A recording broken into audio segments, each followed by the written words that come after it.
personnalité quand même yoo xamante ne dañu forte mu di le président de la République et son premier ministre seen diggante am ñagas-ñagas koo xamante ni nee nañ nemmeeku nañ ko si ba finalement répercuté wu na ci situation bu dëkk bi ba la situation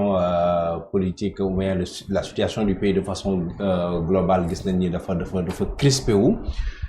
mais il y a eu une médiation yooyu nga xamante ni nee nañu am na ci diggante ñaari parti yi donte ni acté nañ ko et après maintenant c'est quoi la suite comment est-ce qu'il faut faire maintenant à partir de ce moment honorable Sanou pour éviter lu ni mel bañ a amati mais d'abord sa jàngat ci li nga xamante ni xew la waaw mënoo jox ñi ma xam ne lu ñu ci xalaat yow laay yéen a xewle dinaa ñëw ci yaa ko wax yéen a xewle jox na leen bal honorable duñ la noggatu demal rek maa ngi Sanou daal yow ak bëgguma wax mec smoking ak kii bi doy na waar xarsak doy na waar chiga c'est que en vérité grand Sall xam nga Mohamed mi gars yi dañ koy tooñ naan ko opposition bi la faral gis nga ko cravate beeg gars yi man daal ñun yaa ñu gën a neex quoi man moom sur les commentaires ñu naan la journaliste gis nga gars yi cravate bi nga leen may ak seen kii xam nga ñoom pourquoi ma bëggoon déglu leen xam ban jàngat lañ ci def parce que en vérité c'est comme si c'est nous qui contrôlons le jeu c'est que boo xoolee effectivement pourquoi c'est bon mooy wane na ne tey le jeu politique se pose au niveau de Pastef parce que tey ci biir Pastef ci biir coalition bi ñu ñëpp le débat ñu ngi ko axé ci Sonko président Diomaye opposition bi ñëw ñoom bokk ci di ut ku ñuy faral ndax Diomaye dañuy faral wala Sonko donc ñun c'est une chance pour nous maintenant comment on va capitaliser ça loolu moom solo mooy li nga wax ne fu ñu jëm ëllëg mais réellement dans la vie politique dans l'exercice des pouvoirs di lu bees mais bokkul ak yeneen yi nag ça n'a rien à voir ak ay Mamadou Dia ak ay kane nu mu tudd Idrissa Seck Abdoulaye Wade Amadou Ba ak Macky Sall non ça n'a rien à voir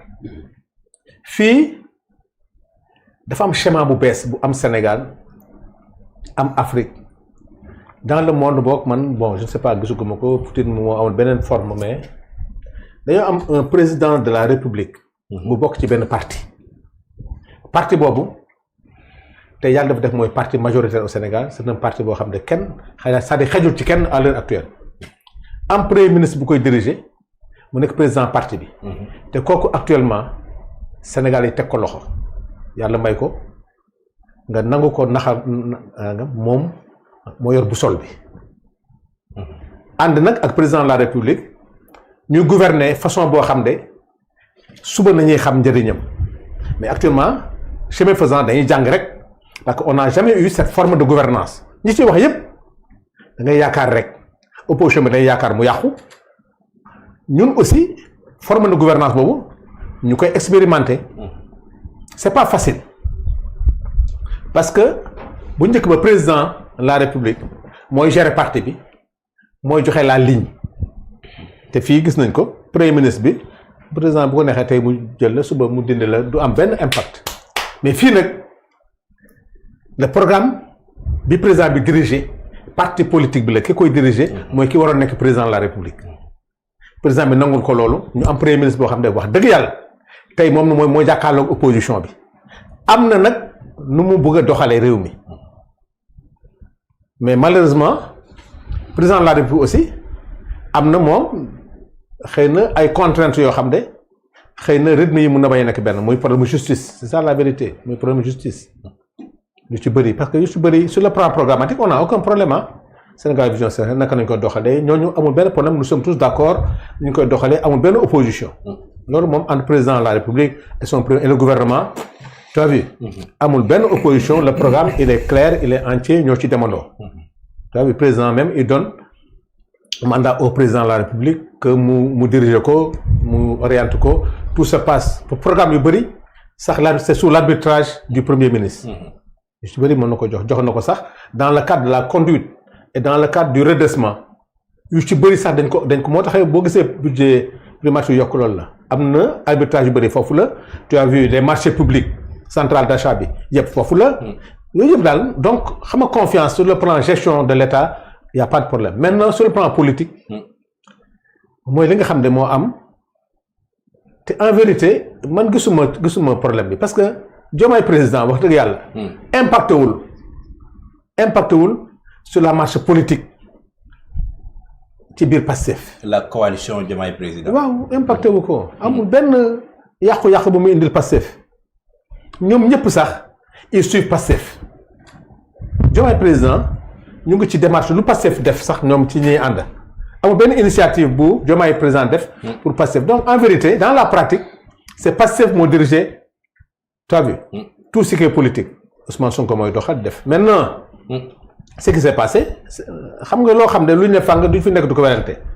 am na lu président Ousmane Sonko wax ci meeting bi xëy suba Mimi Touré dugal ci groupe bi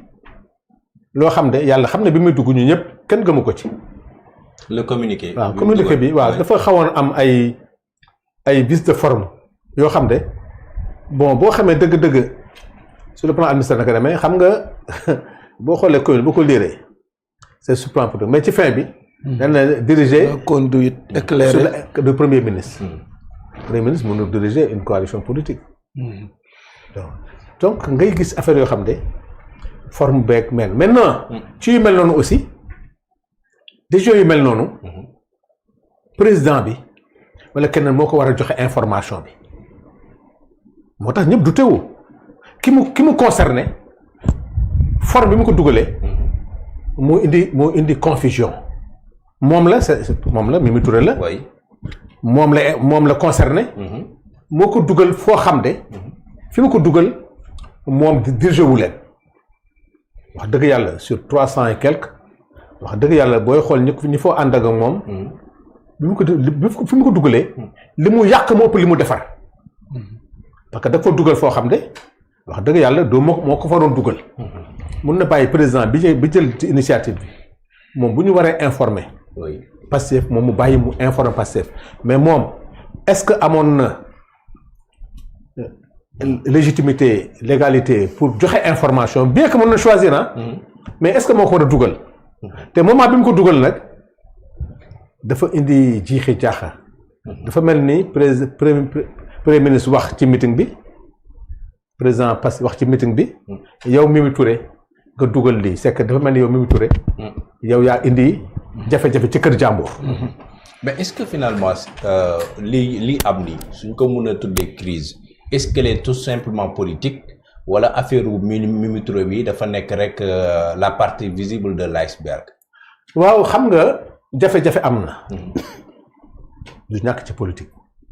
loolu moom ku la wax ne politique dans tous les pays du monde jafe-jafe politique mun na am ci ay gis-gis. surtout que nag ñi xam Pastef ni muy doxee. ku xam président Diomaye ak président Ousmane Sonko ñi leen xam yëpp xam nañ ne effectivement des fois mën nañu réeroo ci ay gis-gis. d'accord mais am nañu chance ci seen doxalin. chaque fois bu réeroo amee toujours dinañ trouver solution. mooy li am heure actuellement ni coow am na. incompréhension am na mais fi mu mujjee mooy tout est réglé tout est revenu à la normale. d'accord ça veut dire que à partir de ce moment. c'est terminé maintenant. oui. crise nag bu ne da nga ko ciy jàng. c'est-à-dire bu dara amee day tax nga jàng ci pour xool suba na ngay defee. te fi mu ñëwee moo baax. bu doon une crise institutionnelle musiba la bu doon une crise au sein de Pastef musiba la mais dafa nekk crise boo xam ne c'est en dehors de Pastef donc en vérité impacté wul Pastef moo tax biir Pastef biir institution bi ñëpp dañ ne lii mën nañ ko def ba nga xam ne on va y trouver un accord. Est-ce qu'ils sont tombés d'accord exactement sur les points yëpp. tout est réglé. Ça veut dire que est-ce que à partir de ce moment du ñu gisaat benn point de désaccord xëy na. ci seen diggante non ci cadre lii nii laay wax exactement. politiquement oui. mais xam nga nit nag du waat loo xam ne. mais xam naa leen. on s'en est sorti grandi. on s'en est sorti et ça nous permet d'ajuster beaucoup de choses sur le plan politique parce que aussi. c'est vrai que depuis qu'on est sorti des législatives et des présidentielles am na réglage yu waroon def ci biir coalition bi ni mu waroon doxee dëgg ni mu waroon doxee. ak collaboration bi waroon am entre Pastef ak alliés yi. loolu yëpp pourtant président Sonko président Diomaye yëpp waxoon nañ ko que nañu defaraat doxalin bi. xëy na dafa xaw tardé. mais ça nous a permis d'anticiper. d'accord corriger ko ba nga xam ne wax dëgg yàlla. ñi nga xam ne tey moo doon seen thème. vraiment. oui toi bi xam nañ ne yaakaar tas na quoi parce que tout est réglé. mais si on étudie en tout cas li nga xam moo di fond problème bi Cheikh dafay laalaale lii di stabilité réew mi. parce que ñaari personnalité yu forte la. et que tey Sénégal mu ngi dund situation économique boo xamante ni jaadu na mu am benn image bu rafet boo xamante ni xëy na dina gën a mun a sawarloo investisseurs yi parce que eux-mêmes le disent le président de la République mu ngi xam ne ni investisseurs yi ba tey ñu ngi ñëw di fëgg buntam man dégg naa koo xamante ni moom moo yore lii di direction bu yore tout ce qui est suivi et évaluation des politiques publiques mu di le ministre conseiller Mounirou Ndiaye qui dit à chaque fois les investisseurs dañuy ñëw di leen seet mais une situation comme ça il y va aussi de la stabilité du pays et même de la sécurité parce que ñu ngi dégg ñenn ñi di wax ci affaire sécurité lu doy waar loo xamante ni mbir mu ni mel indi na ci jafe-jafe comment faire maintenant pour rectifier le tir. waaw écoute Mohamed déglu na développement wu tonton Sano mbir mi effectivement dafa am fond am forme. man damay bëgg a ñëw ci forme bi d'abord balaa may ñëw ci fond bi dafa am lu fi am fii. un premier ministre super fort mu organiser terra meeting dajale li mu am ci Sénégal lépp ci àdduna d'abord daf ko doon def pour diisal boppam mais da ko def mu JOF parce que jàpp naa ni département bi ëpp ay nit ci biir Sénégal département de Mbacké la 70 bis moo fa jógee damay jox crédit tous les départements du Sénégal ñaata département la ñu am 46 départements 46 joxal département bu ci nekk 70 bus boo leen boolee biir Ndakaaru matul 81 000 personnes nangul naa ko crédit mu jël beneen 81 000 personnes ci biir Sénégal ci banlieue bi dolli ci boo ko boolee matul 120 000 personnes. wala 160 000 personnes 160 000 personnes mënut a fal ñeenti député. mooy li mu am lépp la mu fa indi ci ay mbooloo. c'est un travail scientifique je te dis. c'est-à-dire mu taxaw ci seen biir Diomaye xam naa mi ngi doon concentré wu di ko seetaan pour jàpp ni dana fa wax lu am njariñ comme man. mais dafa taxaw peut-être ci diggante bi pression yi am na yoo xam ne jàpp na ni mën na sotti mais ñaari mbir moom intéressé na ko ci. mooy coalition bi nga xam ne war nañ koo teg dañuy dindee ci bopp bi ñu bëgg fa teg beneen jigéen muy Mimi Touré kenn du ko def dañ koy tëggaat ba pare teg fa. Aïda Mbodj ba pare mu ne am na ku nekk ci seen biir koo xam ne waru foo ne nekk am na rapport yu ko waxin boo xam ne da ngay xam ne Abdourahmane Diouf la doon waxal. bi ñu xëyee le lendemain Diomaye def le contraire. maanaam dëggal. Mimi Touré pour mu organiser bu dee defoon na ko sax bu yàgg mais mu génn te xam naa ne Mimi Touré ñi moo ko génne noonu te amu ci avalu président de la République. même président bi yokk renforcer confiance bu mu am ci Abdourahmane Diouf fu mu waroon a dem Brésil mu yónni ko fa bi mu fa demee tegal nañ ko fa sax package ci hôtel bi mu doon dal. ci bu gën a yomb ak bu gën a cher ci suite yi mu fa doon jël mais bi gën a cher waa Pastef jël nañ ko kayit yi indi ko di ko diaboliser bi mu ñëwee président da ko remercier ci mission bi. dalal xelam ni ko loolu jëru mu ci inquiété wu. ça veut dire que man su ma doon Ousmane Sonko très honnêtement. il est naturellement aussi le ministre de l'environnement. oui je suis d'accord. Oui. mais je te parle de la forme. oui su ma doon man Ousmane Sonko foofu mënu woon def le choix pour transparence bi ñuy woote ñoom. cohérence am ci. entre deux propositions yu ñu ko defal. ak le moins cher ak le plus cher mu def un choix judicieux. mais li nga wax loolu ça leur concerne ñoom ñuy gouverner ak li ñu waxoon ne dañ koy wàññee mais man damay ñëw ci débat wu fond sama logique gu raisonnement. ce que je veux dire damay taxaw ci cadre Ousmane Sonko bi mu taxawee ci terra meeting bi lépp li ko ëppal njariñ ci journée boobu mu kaas ko bi ñu xëyee le contraire moom man bu doon man la. dereti góor di daw ci sama biir yaram bi damay démissionner. man bu doon man la laa wax man très sincèrement ma ni man maa yor. doole ji maa yor pouvoir bi maa jox kii nguur gi maa yor nit ñi ma taxaw am lu ma kaas àdduna bi yépp di ma dégg ma xëy la lendemain le contraire se produit kooku du ay affaire yu xam nga gars yi dañuy fontoo quoi ba pare xoolal premier ministre lan la wax mu ne day jël congé ñaari conseil des ministres demul bu mujj bii nii demul ku jël congé kay def sa conférence de presse boo paree àndal ak sa délégation nga dem tëdd sa kër mais le lendemain lan moo am journée boo xam ni historiquement histoire du Sénégal da koy retenir parce que soldats yi dañuy taxaw ci ginnaaw président bi mais pourquoi muy ñëw di ci bokk ñëwul conseil des ministres mais foo xam ne histoire photo yi dañ ko fi bàyyi ay progéniture am di ci waxtaane waxtaan seen grandeur maam moom mu ñëw dem taxaw fa ba mu xëyee le lendemain la dem disparaître mais ñun sëñ bi lii mooy lan maintenant dafa am lool boo ñëwee ci fond bi y a une réalité boo xam ni saxaar la woon dañ ko doon jéem a nëbb mais ça xam nga saxaar kenn mënu ko suul mooy dëbb ndox wala suul ker boo suulee rek day mujjee feeñ le problème c'est que dafa am ñaar nit ñu doon ànd dans une loyauté précaire dañ doon ànd ci dëgg mais dëgg gi dafa demee woon côté dëgg gi dafa nekkoon ci Diomaye moo àndoon ak Ousmane Sonko ci dëgg nekkoon problème ñu nekk ci benn parti di construire nu ñu def ba jël réew mi Diomaye Faye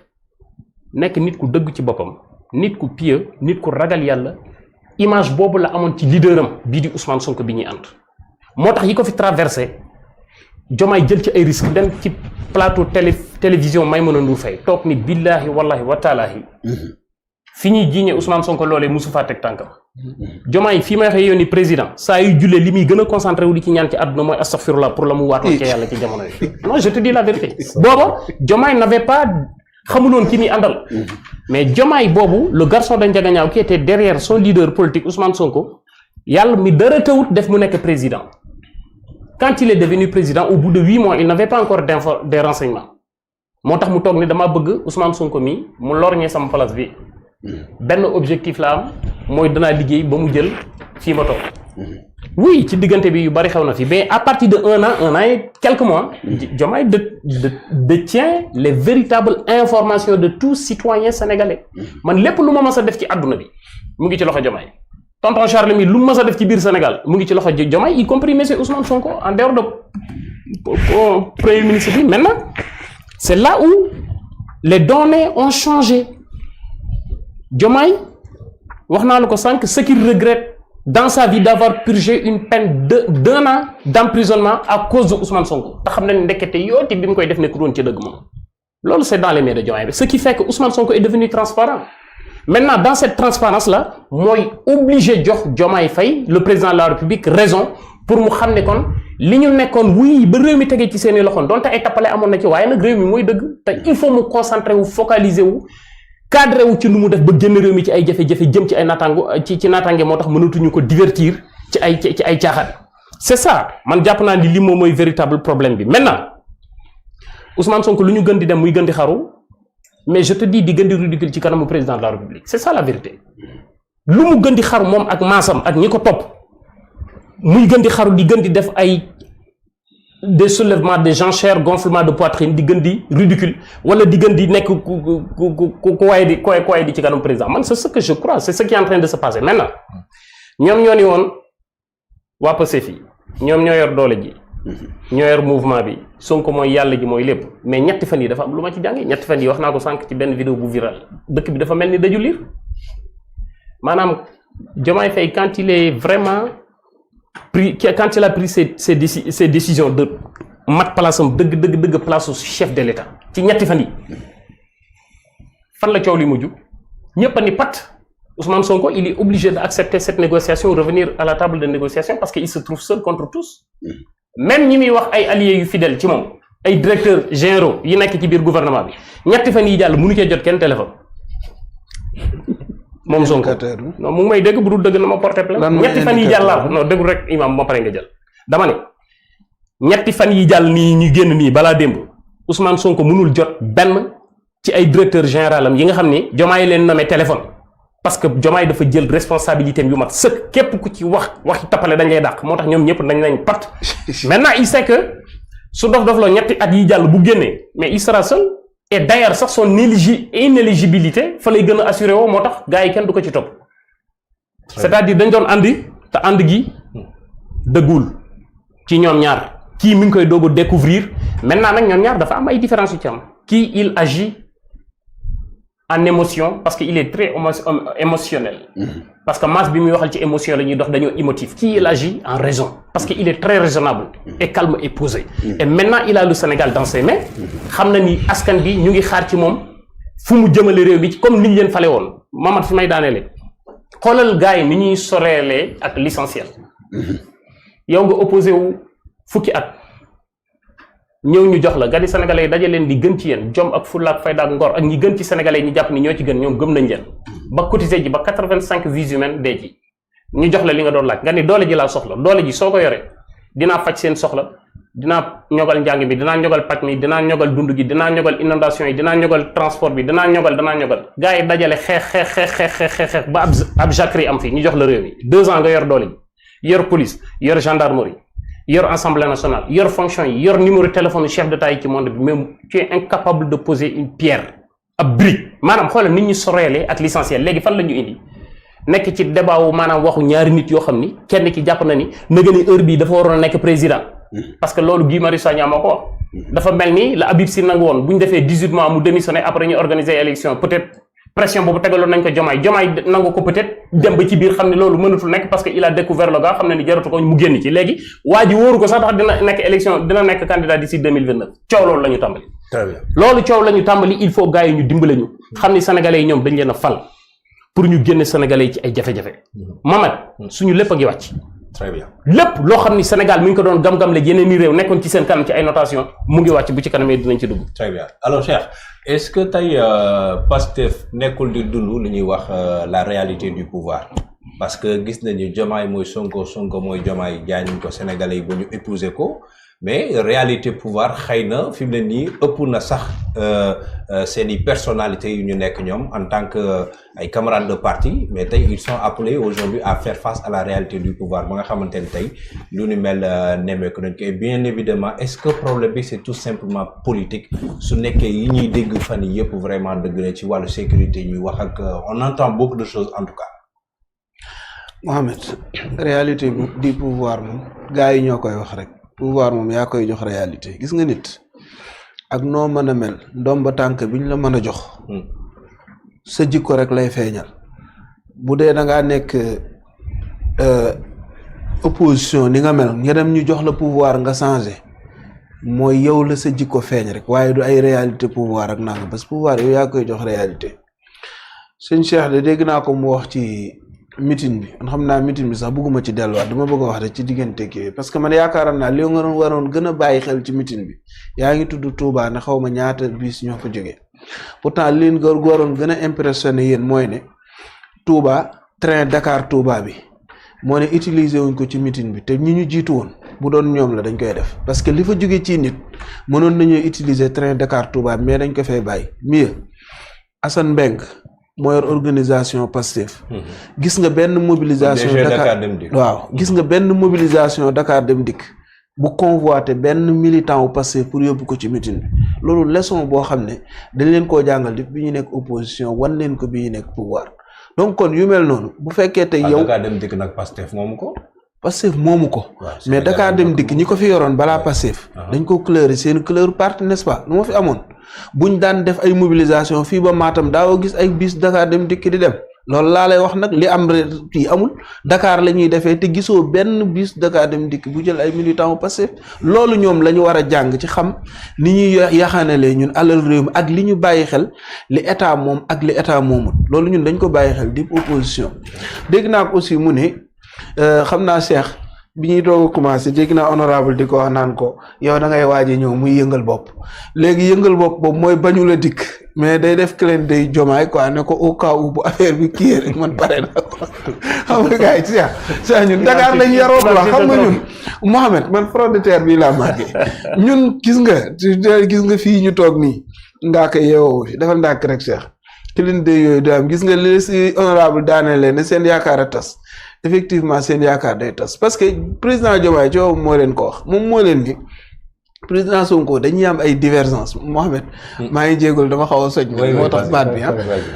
président Diomaye coow moo leen wax ne président Sonko dañuy am ay divergence mais les valeurs cardinaux ñoo ko bokk n'est-ce pas moom moo ko wax yow nga ni léegi Diomaye dafa xam ni waa ji demul moo tax mu yemale ko place am mais defe naa président buy yemale premier ministre place am mais da koy yemale ci wàllu institution wala doxalinu état mais lii problème mu politique la xanaa Diomaye du fi bàyyi état ak doxalinu état lépp plan de redressement yëpp nga dénk ko sa premier ministre wàcc fa yooyu yëpp di xëccoog moom ci ay coalition ñu ni waa ji daa mënta dem loolu dama ko ci doon tontu rek li ma bëgg a wax nag ci seen diggante ñoom ñaar mooy toujours li ma bëgg di ñaan mooy Sénégal nañuy ñaan jàmm xam naa opposition bi fan yi kontaan nañ lool ci caas bi gën a brûlé mais nañu waa nga war a natt responsabilité situation bi nga xam ne fi lañ toll Mali bientôt di nga ci wax. xoolal fi mu toll jafe-jafe yi Sénégal jafe-jafe économique yi ñu am tey ji ñoom ñëpp au lieu que ñu indi ay proposition mooy li ñuy xalaat kenn ku nekk yaa ngi xool ban camp au cas fissure bu amee man ban camp laa war a bokk wala fan laa war a kii ñoom yooyu la ñuy calculer te xamuñu danger bi nga xam ne moo war a kete affaire bi heureusement ba jàmm am xoolal conséquence Sénégal attanaat na déparaat fi benn crise boo xam ne dafa jël 2029 Sénégal attanu ko ñun bu ñuy wax mënoon nañu wax sunu affiliation ci président Sonko parce que lu la waaye ni mën na wax ñun ñii di wax duñu wax ne dañoo bokk ci camp bi bu ñuy wax loo xam ne président Sonko keroog maa ngi fi wax naa la ko li ci responsabilité am dañ koy wax président Diomaye li ci responsabilité am dañ koy wax mais gis nga bu ñu demoon ba ci finalité bi ñun parti moo ñu tënk fa Sonko joxoñ la ñuy dem parce que bu boobaa parti moo ñuy tënk li koy def mooy grand Sarl xam nga si ndax xam nga ko dama leen di nettali dafa am benn maire bu nekkoon ci néegu ñax pour wax la rek problème wala crise kenn warul di ko ñaan parce que bu xasee ba tàkk fa muy lem doo fa kii dañu toog ñaari sindax yi di xeex ci kaw kii bi mu ni sama yoon nekku ci ñuy telli ba daanu ca ànd ba néegu ñax ba jaf tàkk maire bi ci biir maire bi màgget la mënut a génn néeg ba tàkk maire ba dee ci biir parce que ñaari si ndax ñoo doon xeex mu ni sama yoon nekku ci ñuy dem di ko yëgle ci comme li xew ci village yi dañuy takk fas di daw ñu takk fas bi daw di ko yëgle làbbali fas yi ba mu xoox fas yu dee nag wane woon ci kër gi ñu rey ko dëjalee ko maire bi fi mu toll ni kan moo des kenn desul moo tax yi ñëpp dañu war di ñaan jàmm yéen nag damaa jàpp ñaan jàmm ndax àndul ak parfois Pastef est-ce que du ngeen jël aspiration Sénégal yi considération sénégalais yi pour bàyyi ci xel que à chaque fois dañuy bëgg di bootu ci aspiration Ousmane Sonko en tant que président de parti. non ñii ñoo alimenté loolu et qui temps di attaquer le président de la République. non ñoom duñu attaquer président de la République. waa Pastef oui non je parle oui. moom mooy waa Pastef quoi dégg naa sa laaj. gis naa leen ñuy dal ci kaw président de la République. waa Pastef neel xale yi ci réseaux sociaux yi rek. xam nga booy jël non réaction yooyu quand même ngay kii. honorable da nga koo gis mu ano kii man dinaa toog ci plateau di dénigrer président de la République. mais il y a des prises de position qu'on a vues à travers des tweets et qui portent à croire que ni effectivement ñi koy def ils sont beaucoup plus du côté de Ousmane Sonko que du côté de Diomaye. waaw parce que réaction réseaux sociaux yi la loolu laa lay wax bu la fekkee baromètre boobu ngay nattee non dama mel non yow xam nga li nga waroon wax da nga waroon ne li ëpp ci li may gis ci réseaux sociaux yi dañoo gën a dem ci côté président Sonko loolu d'accord mais boo nee waa Pastef rek da ngay jël ay responsables. j'ai bien dit est-ce que tey xam nga dama suivre sa logique ma ni est-ce que tey jotul au lieu que ñuy jël aspiration wu Ousmane Sonko pour di si attardé wu ndax du ngeen jël aspiration ak considération sénégalais yi ngir liggéey ci que à chaque fois dafa mel ni ki Ousmane Sonko en fait moom mooy nekk la personne bi nga xamante ni dañu war di xool comment satisfaire ses besoins à chaque fois. C'est ça. Parce que def na ay sorties yoo xamante ni c'est à l'endroit du président de la République et que kenn du alarmé wu. Il a suffi que Diomaye jël décision bi rek mu mel ni ki bon voilà donc problème am na en réalité alors que gis nañ ay sorties yu bari yoo xamante ni moom le premier ministre et le président de Pastef def na ko contre le président. waa xam nga lu ko waral Mohamed. président Sonko dafa meloon ne Cheikh Thiam mi naan man su doon man la bu ma président dévoué rek ma démissionné. yow responsabilité bu toll ni président Sonko nekk chef de la révolution sénégalaise. dañ ko dénk ci nguur. pourquoi muy gedd dafa geddul. mooy tax da ngeen a xamul amoo information geddul. congé dégg naa sax ci démb am na ku nuroog yow di wax lu mel noonu nan lay demee congé di def terrain meeting mais Mohamed ñun bu ñu demee congé duñ jël suñ njaboot dem ci géej fii mbaa ñu dem defi leneen parce que nekkatuñ ci service bi dañoo jël congé. nga bëgg a jël di dugg ci émotion sénégalais yi naan leen ku dem kii mën naa dem terrain meeting booy bokkuñu yi ngay boole bokkuñu yow nag lii moo tax doo mën a am ñaari militant parce que yow ndekk li toll ni Sonko buñ la ko dénkoon li mu yor buñ bindee benn note ne désavoué la rek nga démissionné loolu kilifa du ko def. moo tax Sonko mënta mel ak yow. Sonko mënul mel ne yow lii moo nii boo ko bëggee continuer yow sa mouvement am nu mu tudd sax ma réew xaw ma. 3D. amul 3D boobu doo am sax 3 personnes si Cheikh dool si Mohamed dama ko doon tooj foofu rek léegi. non je sais. damaa bëgg a wax ne président Sonko da nga war a xam ne xëy na léeg-léeg mu def ay sorties waaye da ngay comprendre moom dafa yor nekk ci niveau de d'information boo xam ne peut-être ñun nekkuñ ci même ñun ñu nekk ci parti bi nekkuñ ci boo xoolee sorteem bi mu def Azalaït lan la wax dafa ne problème bu amee man dama koy dox ci suuf loolu la njëkk a wax bu ma gisee ni yëf yi fajuwul ma wax koog yéen des naa loolu la wax honorable bu ma demee nag ba wax koog yéen yëf yi fajuwul ma doog a génn wax ak askan wi mais ci logique boobu la nekk ku la wax yu bare tey moom da leen a yóbbu poussé ba ngeen tàbbi ci piège am mooy gars yi dafa am lu ñu doon togg ci suuf ay affaire de coalition ak ay nangam bëgg xëy rek mu màgg fi mu fexe ba taqal ci seen loxo moom laay wax fee keroog man leen moom daa mel na man bëy la kenn du ko rey ci ron lal dana fexe ba yow looy def da ngay assumer ses responsabilités gars yi commencé wuñ di génn commencé nañ di génn ku nekk yaa ngi wax fi nga bokk ku nekk yaa ngi wane sa position loolu la ci bëggoon parce que dañ ko doon togg ba mu xëy ñor rek yi fi ne rëpp ci kawam foofu moo tax président Sonko ni muy politique daa bokkut ak yéen ñaareel bi li mu rawee politiciens yu bari mooy dafa démystifier ñett te lu bari nit ñi loolu moo leen tax di daw mooy pouvoir terew koo nelaw xaalis terew koo nelaw poste aussi terew koo nelaw foofu la leen rawee mooy di wax dëgg sénégalais yi moom lu mu metti moom dina fexe ba fuul bi muy waxal mu leen di wax dëgg gis nga cohérence boobu mu nekk ci moom moo tax lii mu am ko du leneen. très bien li mu am loolu rek moo tax mu am ko mën naa daaneel de wala ma dem li ma wax ni ñett yi dama koy prouver xam nga ñii da nga leen di dégg ñu naan Sonko bëgg nekk président de la république te du ko mas a nekk 2019 moom lay carte parce que inéligibilité naa ñoom yooyu la ñuy lim 2029 ñoom yooyu lan lay wax kii ñuy wax nii xoolal président Wade bi mu demee tey PDS dafa def Karim la wax ou rien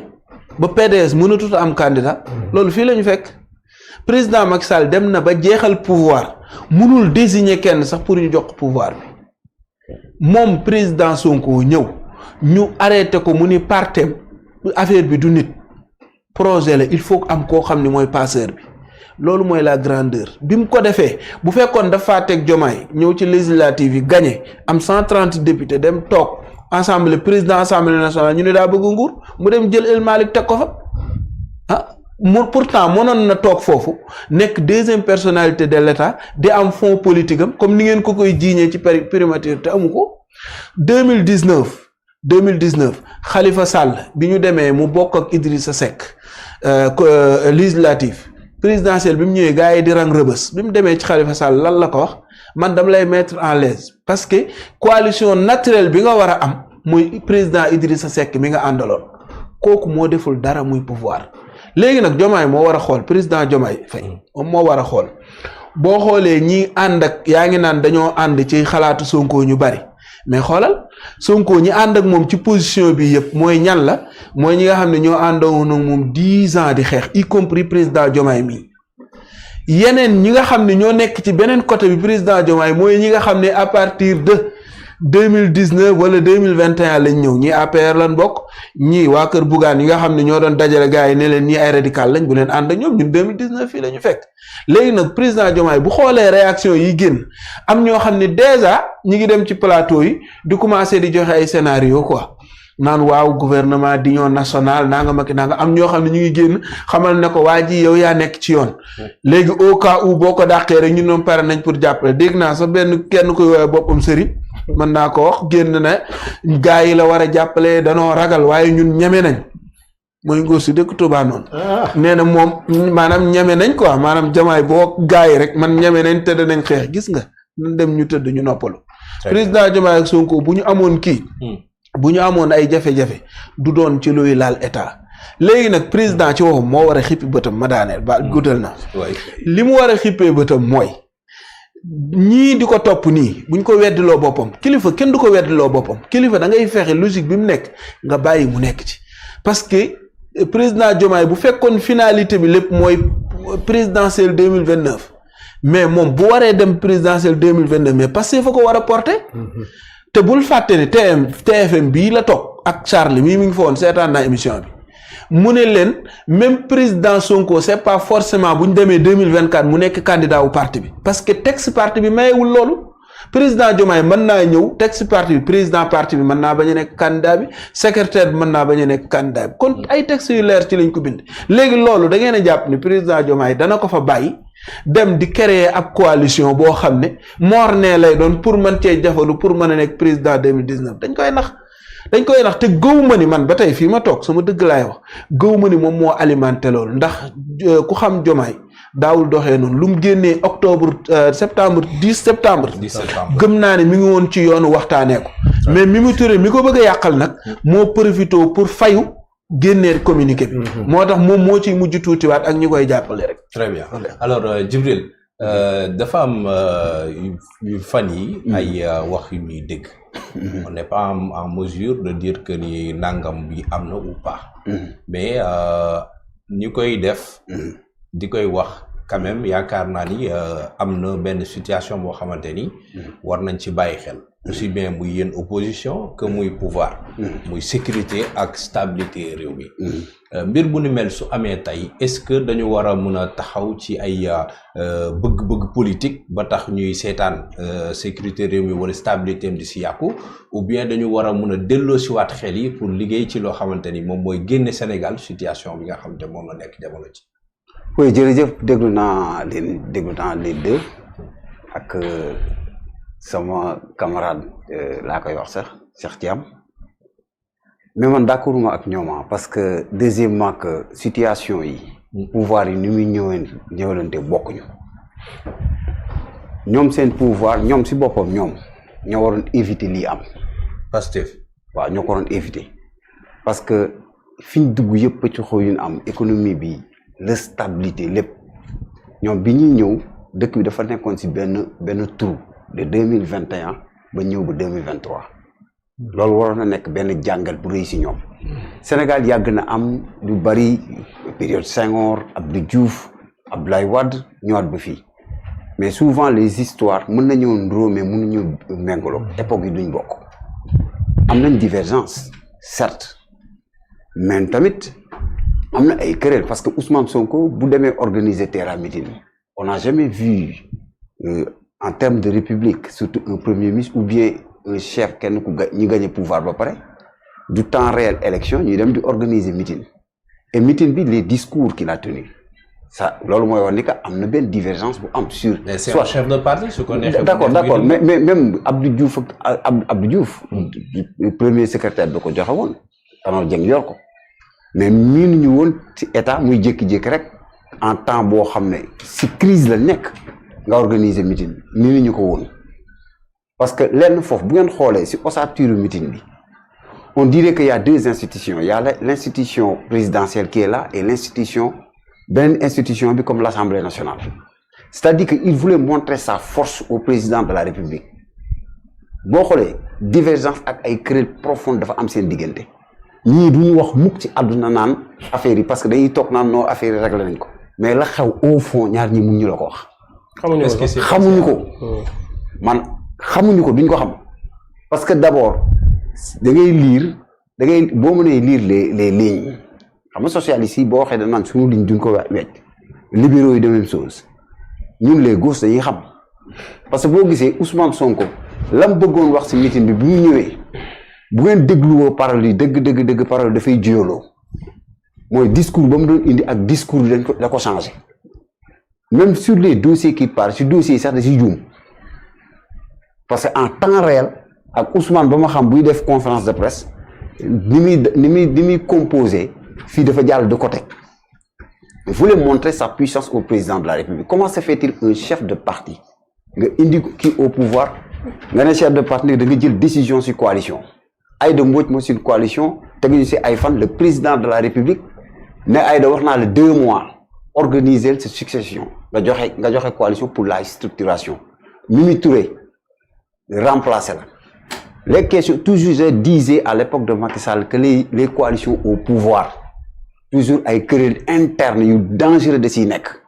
mais souvent ku muy gën a apporter doole c'est le président de la République lu mu ko koy may mooy may mu mën a teg loxo ku nekk Ousmane Sonko comme le Abdoulaye Wade wax rek moo si nekk dañuy jaawale ñaar un premier ministre qui se voit président de la République moo war a jouer les rôles des présidents de la République moom moo war a joxe des ordres des orientations ak yooyu parce que la gouvernance pastefienne c'est comme ça on dirait que c'est Ousmane Sonko moo war a joxe ay ordres moom moo war a joxe ay limites même au sein de la coalition mais tout président de la République yéen a ko wax Diomaye président c'est président Diomaye Faye qui est le président de la coalition le Pastef bu ngeen delloo ci vidéo yi ci ginnaaw Ousmane Sonko disait que Diomaye sa coalition foofu lu muy ndur beneen bi am mooy ku taxaw ne ñoom ñaar amuñu crise da nga gis nga crise ñaari leader bu ñu jàppante dañuy maslaa rek dafa am benn boo xam ne dama ko fekkee parce que j'étais avec colonel Cissé la crise entre Abdoulaye Wade et Idrissa Seck gars yi naan non ça y est c'est fin affaire yooyu bi mu demee recevoir ko au palais ma ne leen crise dafa am deux crises il y a la crise politique et la crise au niveau des institutions la dualité au niveau de l'État les gens dañ ko koy lii ku nekk di jàpp yaa ko xam parce que le président de la République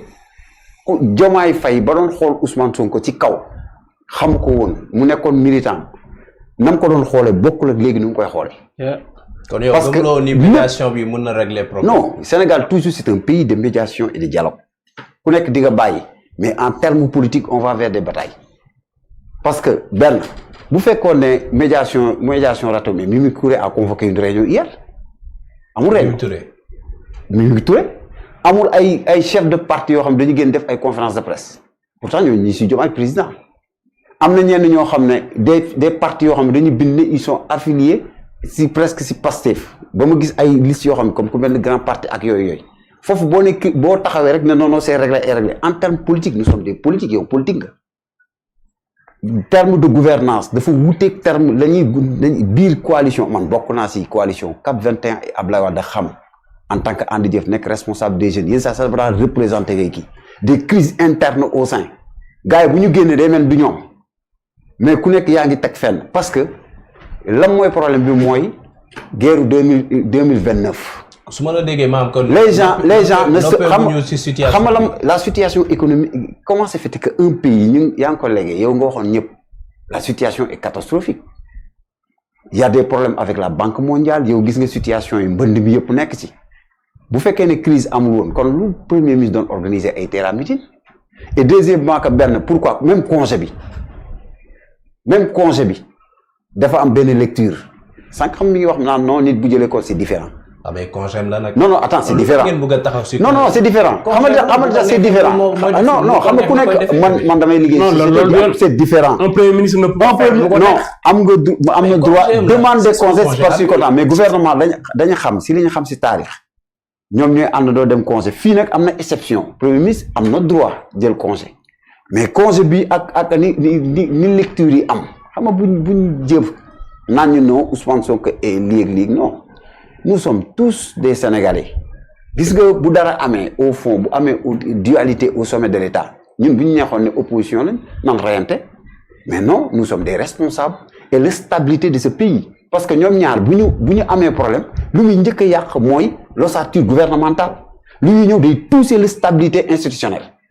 parce que y a deux pouvoirs il y a kenn qui incarne même c'est le premier ministre du Sénégal keneen ki c'est le président de la République tey jii mi ngi mel ne tey loo mënti wax tey jii fii bu crise amee am na noo koy attaquer bu demee ñu dóor bu fekkee chef de l'État la ñu activer les articles 254 ou article 80 kenn du ko xoole ñoom xoole wuñ leen comme ni ñu leen doon xoolee à l'époque politique mais si cadre institutionnel bi nekk politique bi da siy dugg moo tax du ma d'accord ku naan non politique affaire yooyu fii Messi amu fi il y a toujours des répétitions Sénégal habitué na ces crises de Senghor Mamadou Dia toujours les rôles des numéro 2 c'est-à-dire que ici c'est le numéro 3 qui est devenu le numéro 1 et le numéro 1 est devenu le numéro 3 dafa am inverse Sénégal doo koy dund mooy c'est un chef de parti qui a porté son poulain au pouvoir gis-gis une fois arrivé au pouvoir day wute parce que le grand chef c'est le chef de l'État keneen ki moo si nekk divergence ñoom ñaar wax nañ ko divergence day am mais fekkoon ne dara amul médiation yi am na yëpp am na mais courant des eaux boo gisee dafa am leen loo xam ne Pastef fa ko indi ci réew mi Pastef c'est pas un parti comme les autres partis li ñu miine woon ak des partis yoo xam ne ils développaient des idéologies des courants de pensée nga xam ne yow boo bokkee fii moo amoon des écoles de partis yoo xam ne dafa am joñante ci côté xam-xam ak si waxtaan mais ñii boo ñëwee toog ak ñoom luy njëkk gis xastante ci yooyu même seen biir sax da ngay gis beneen cli bi ñu accès beneen climat de tension politique moo am remarqué na ne la violence politique la violence verbale on n'a jamais vu man wax naa leen ne ànd naa ci musuma d'accord ci appel à la candidature mais bi ngeen ñëwee ci direction yi certains directeurs qui passent tout le temps à écrire dans les Facebook ñu ne non day politique loolu ñun ñu ko woon au Sénégal directeur port autonome de Dakar musuma ci gis wax ma am na ci ñoo xam ne c'est des politiques mais musu leen miin ci ay clavier pourquoi aujourd'hui gars yi di leen génneel bic. Très bien. Parce que y a une crise. Il y a une crise. Gis nga li ñuy bañ gis nga Sénégal nii lañuy def dara day am duñ ko jàng à la lettre ñun dañ ci am sens de responsabilité parce que nous sommes l'opposition. ñu koy nas-nasal. bokkuñu ñoo xam ne gars yi dañ leen yaakaar xam nga ñi dañ yaakaar ne opposition bi moom ils ne sont pas responsables c'est différent opposition bële ak bii bokkuñu bii des gens responsables qui ont eu à gérer ce pays xam nañ leen mooy crise xam nañ li ñu dund c'est pas des gens yoo xam ne ils sont irresponsables. Très bien. yéen bu ngeen amee problème bu ñaar ñi amee problème Sénégal yëpp ay am problème de stabilité lay indi te problème yooyu ñaanuñu ko lu ñuy njëkk a ñaan mooy ñoom ñaar lu mën a am buñ doon rayante dinañ ànd xam nga ñuy ànd parce que dafa am loo xam ne dañ ne woon dañ koy sauver parce que dañuy dem ci climat bu tendu ñëw maire yi jóg dem ba biir kër yi kenn jubóotul ku nekk di dóorante tey ji heure bi xam nga fu mu leen waroon fekk waa Touba yi ci mbënd mee ñu nekk ñu ngeen leen ciy génnee waa balu yee nga xam ne da ngeen doon gérer ay Orange Money wee ni ngeen di def ba ñoom génne na si ñu perte seen tool tey jii crise bi am sur le plan économique yéen ak FMI ñoon wax naan FMI enfin FMI ñëw na suñu programme bi tey jii déggootu leen si problème ak notu sénégalais yi am ak tamit yenn Sénégal xale yi commencé waat bëgg a jëlaat mbëkk mi pour dem nan ngeen mën a def pour régler les conditions sénégalais ak homme d'affaires yi mën a kii dem nañ ba si Sénégal tey la ñu gis le ministre des finances di bind pour dalal xel ay investisseurs mais Sénégal boobu jox ñu leen ko woon. Très bien. parce que lu ko indi. parce que toujours vous avez trop wax naa ko benn ci nga ma bàyyi ma nee naa leen état ñett man de li ma ko xamee woon mooy benn nga am vision bu claire Sénégal nga mën a dialoguer. Sénégal c'est un pays de dialogue. Ils ont la vision Sénégal. non ba tey gisaguma ko fenn. projet yi ma gis man damay sànnu sax toog na je vais non attends nga mu nekk pays de dialogue beneen bis des le silence. moo koy laaj moom si vision comme yaa ko wax vision boobu man ba léegi maa ngi laaj quels sont les projets. les axes. les projets et les axes prioritaires yu vision parce que man yi ma gis yëpp dama toog di ko lire. te nag courant des choses projets yi ñuy dem yëpp c'est le PSE. moi je dis que yi ma gis autoroute de l'eau bi ngeen di wax c'est le PSE. chantier yi Déthié Fall di visiter yëpp am na yoo xam ne man tegoon naa ci kii. c'est presque projet kii la nu toteg bi Macky Sall di wax non kii avant Puma am na beneen bi PUDC oui. Il y a beaucoup même yi ngeen di gis si GIE fi président demoon tey doon visiter fi mu demoon keroog l'autre jour ba ñu wane ko mu sol kii projet yoo xam ne c'est des programmes maintenant après kañ ngeen di génnee plan Sénégal émergent pour mën a nag def loi agenda bi et les 51 projets que le Premier ministre avait dit que mi ngi fi. Quels sont ces projets? D'accord. Et deuxièmement yooyu yëpp. na ñëwaat si yow léegi doyen Charles ma question est la suivante est-ce que vraiment dañoo war a ragal le pire dans cette situation-là parce que depuis sànq maa ngi koy junju ndax gis nañ sax ci semaine bi ñuy ruumanaat que ni le président de la République il a même reçu deux généraux pour que ñu xool tey naka la ñuy jubbante lu bari ci wàllu sécurité nationale bi finalement cette situation là gis nañ ku ci nekk nag yaa ngi ciy dem selon tey li nga xamante ni moom moo di sa position jusqu'où ça peut aller et comment vraiment faire pour stopper l'hémorragie même si am na médiation mais d'après ce que je viens d'entendre Djibril wax ko c'est-à-dire même si médiation am na terewul la politique elle a ses réalités et que finalement du loolu mooy régler problème. mais Mohamed yow yaa wax mot bi da nga ko répété. fii la jógee. médiation. mais ku ne médiation kay. mbir mi leer na.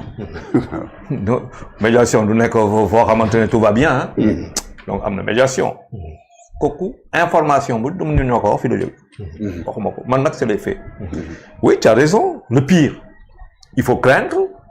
la rupture. oui parce que loo xamante ne commencé na rupture da nga koy craindre parce que depuis ba tey particulièrement à un moment précis wax bi nous préparer à ce qu'on a vécu juillet déjà am na wax boo xamante ne responsabilité nañ ma bàyyi ma gérer ak yu demee noonu waxoon naa fii qu'à chaque fois dañ constaté woon que président de la république bu nekkee bitim réew fii premier ministre day exister parallèlement day mel na day fay si wàllu communication loo xamante ne moom lay président nekk feneen donc il faut craindre pour moi comme lu mu la wax xam nga keroog fi maa la koy ne affaire bi jeexagul te pour man jeexagul ñett lu bëri moo la koy woon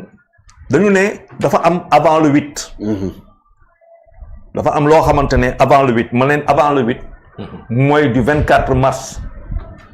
2024 à partir de la prestation de serment du président de la République nañ ko jàpp le 2 avril 2024 ba le 8 novembre mooy avant pour man parce que lu ko jiitu opposition la donc du ma si ñëwaat ñu ne le 8 premier Ousmane Sonko président parce que ne le 8 dafay am avant le 8 mu am après le 8 après le 8 boobu ñëpp teg nañ si seen bët kooku munoo toog ne gisuloo mais ñëpp aussi am na lu dégg absolument am na lu dégg lu dégg nag am na ñoo xamante ne kaddu yi munoon na bañ fi àgg surtout man lu ma gën a jàpp mooy impôt boobu man daf ma tiital keroog ba ma ne lii lu grave la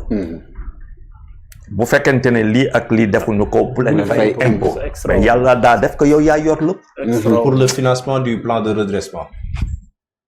non waaw oui. mais daf ko teg si kaw loo xamante ne moo ko précédé mooy ñu jalgati ñu tëj jokki haute trahison wax loolu bu fekkente ne loolu réglé wu nañ ko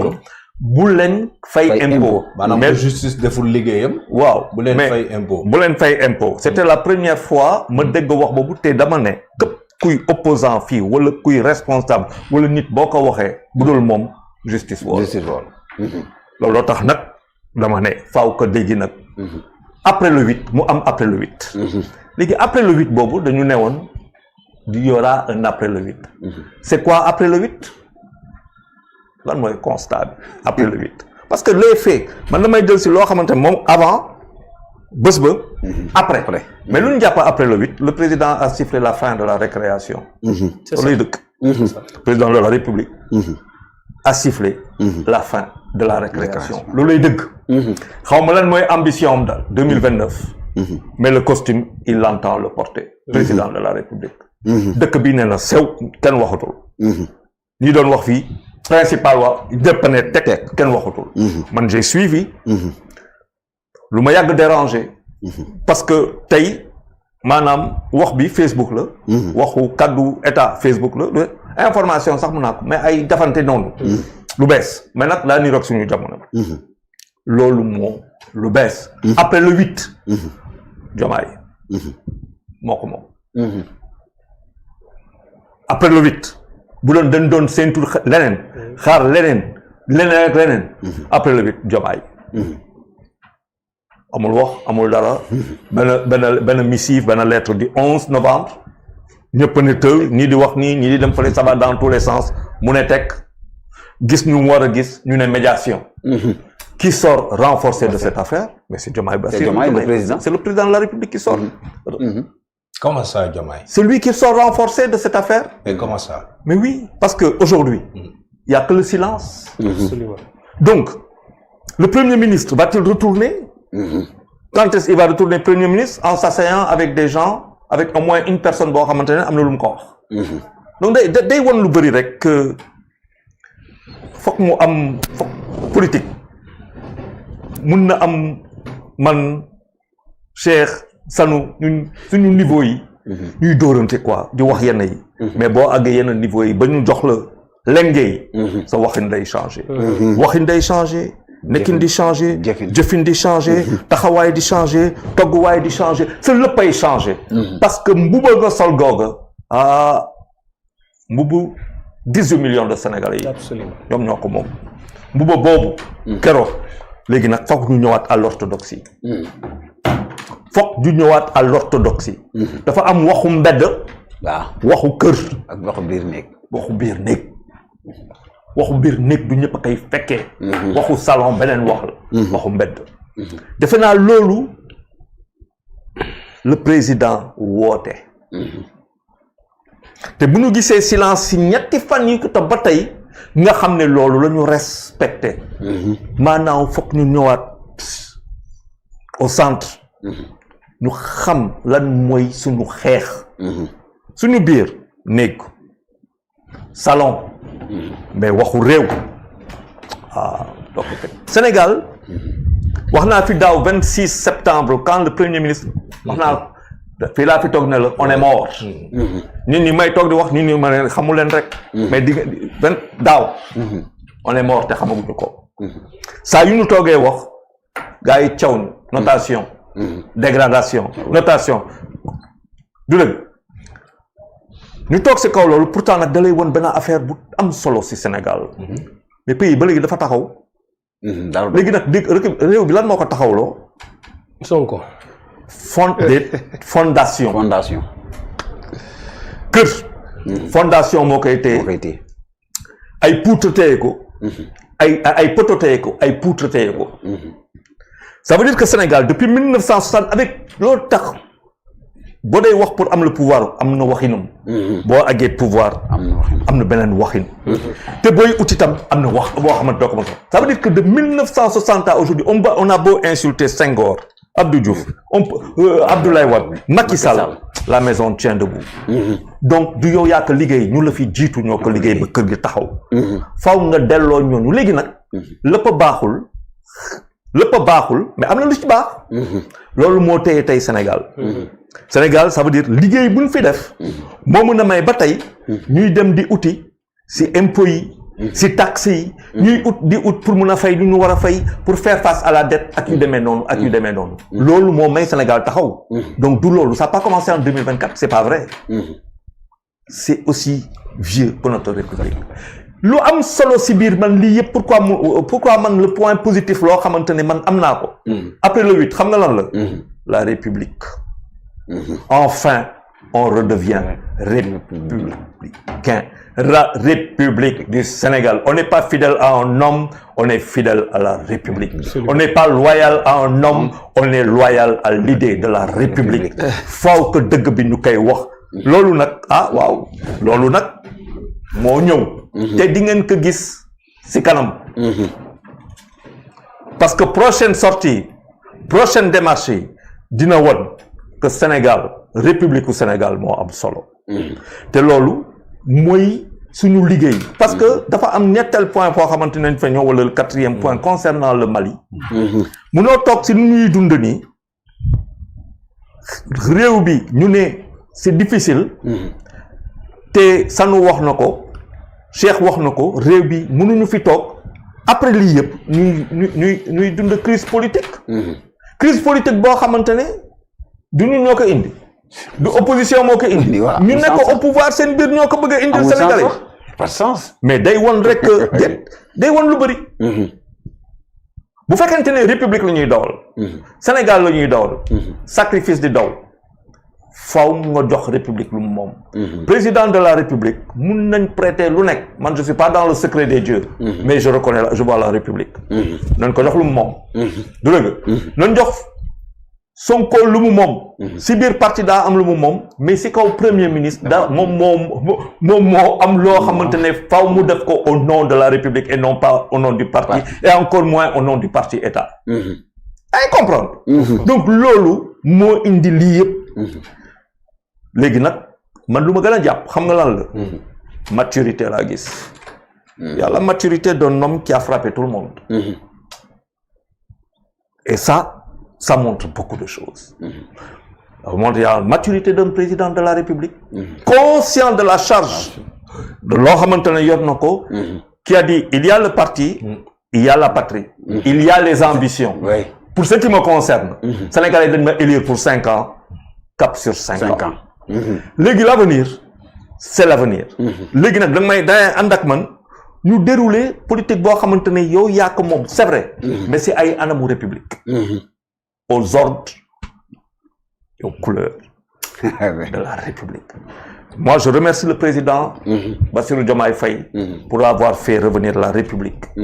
Parce que là, loolu daf nous manquait. Depuis quelque temps, man loolu lay gis, man je suis un républicain pur et dur. Loolu moo ñu fi manqué. Donc lii moo gënoon si ñun. ñu teel ko fay. fompe bunte yi tappa xol yi léegi nag engagé loo xamante ne moo nekk suñu kanam. parce que 2026 bii du ñëw.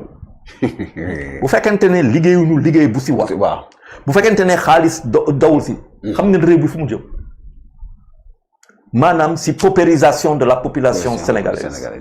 ñoo xamante ne ñu ngi toog di wax sénégalais yu bëri ñu ngi bëgg a ñëw mais kan mooy ñëw investir si réew boo xamante ne entre le premier ministre rien qu'au pouvoir rek ñoom déggewuñu. Waaw. Donc lii c'est excellent le 4 après l'après 8 novembre. oui. benn affaire la woon récréation jeex na. fin de la récréation. fin de la mun day metti day neex